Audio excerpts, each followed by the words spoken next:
Hello, hi everyone. Myself Shruti Sharma. I am microbiologist and ISO 151 certified in QMS for clinical lab, yani pathology lab, diagnostic lab. And since I am working for 15 years in this field and as a co-founder of LabWala Health, I am speaking here as a knowledgeable video for you all. Like जैसे patient हो गए या फिर lab staff हो गया या जो lab में काम कर रहे हैं या लैब चला रहे हैं उनके लिए बहुत एजुकेशनल वीडियो है। अगर आपको कहीं पे ये वीडियो लगता है कि आपको जो भी इंफॉर्मेशन मैं यहाँ पे देती हूँ अगर आपको लग रहा है कि ये आपके काम की है एज ए पेशेंट या फिर एज ए स्टाफ या एज ए स्टूडेंट तो आप इसको ज़्यादा से ज़्यादा लाइक एंड शेयर कीजिए।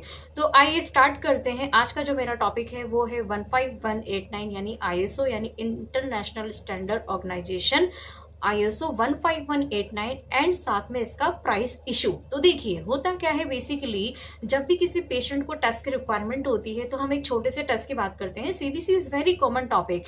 तो जो एक रूटीन लैब होती है, जैसे मान लीजिए वहां पे किसी का प्राइस 90 या 100 रुपए है, या फिर कहीं दूसरी जगह पे आप जाते हैं, कोई ब्रांड नेम में जाते हैं या किसी अच्छी लैब में जाते हैं।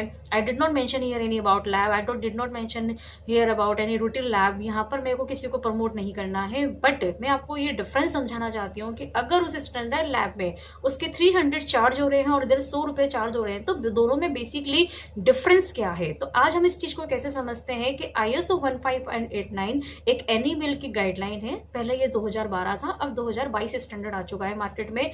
अगर कोई लैब इससे सर्टिफाइड है, आपके लैब रिपोर्ट के ऊपर अगर वो लिख के दे रहे हैं कि एनईमेल लैब है, तो इसका मतलब ये है कि वहां पे जो 300 रुपए आपसे टेस्ट के लिए जा रहे हैं, तो स्टार्टिंग से यानी कि अगर आप जब अपना सैंपल देने वहां पे जा रहे हैं तो बारकोडिंग सिस्टम होता है।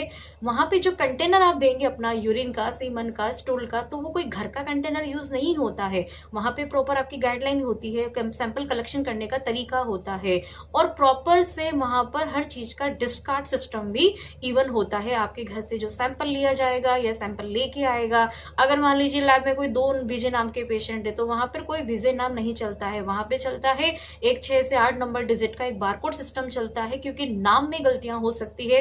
हो सकता है कि विजय शर्मा का टेस्ट का जो रिजल्ट है वो विजय वर्मा पे चढ़ जाए, तो वो स्टैंडर्ड लैब इस चीज को बहुत ध्यान रखती है, क्योंकि ये बहुत पैनिक सिचुएशंस होती है पेशेंट के लिए। अगर हम आगे की बात करें अंदर लैब की, तो वहां पे जो पर्सनल काम कर रहे हैं, यहाँ पे जो बच्चे काम कर रहे हैं, स्टूडेंट्स काम कर रहे हैं या स्टाफ काम कर रहे हैं, चाहे वो ट्रेन हो चाहे वो अनट्रेंड हो, तो जो अनट्रेंड होते हैं उनको भी ट्रेनिंग दी जाती है वहां पर काम करने से पहले कि आपको ये प्रॉपर एसओपी पढ़नी है, ये मेथड है, ये इसका वैलिडेशन मेथड है, ये इसका वेरिफिकेशन है। वहां पे जो रिएजेंट है वो पूरे एक्सपायर नहीं होते हैं, वहां पे टाइम टू टाइम शेड्यूलिंग होती है चेक करने के लिए, चाहे बायोकेमिस्ट्री हो, हेमेटोलॉजी हो,